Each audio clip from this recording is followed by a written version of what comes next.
नमस्कार, डॉक्टर वैशाली सावंत, आयुर्वेदाचार्य. संप्रेरकांच्या बदलातून स्त्रियांमध्ये दिसून येणारी जी केस गळती आहे ती जास्तीत जास्त आजकाल आपण बघतोय. तर सगळ्यात चांगलं हेअर टॉनिक काय आहे तर काळे तीळ 100 ग्रॅम घ्या. सर्वसाधारण थोडंसं भाजून घेतले तरी चालतील.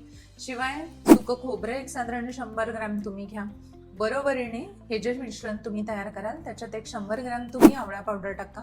तयार झालेलं मिश्रण दिवसातून 2 ते 3 वेळेला एक चमचा जर तुम्ही आहारामध्ये किंवा रोजच्या रुटीनमध्ये 2 ते 3 महिन्यासाठी वापरत असाल तर नक्कीच केसांमध्ये तुम्हाला सुधारणा झालेली दिसून येईल. मग त्यासाठी आपण मदत घेऊ शकतो योग, मेडिटेशन सारख्या उपायांची. आणि रात्रीची 11 वाजल्यापासून सकाळी 5 वाजेपर्यंतची गाढ झोप असणं प्रचंड महत्वाचं आहे.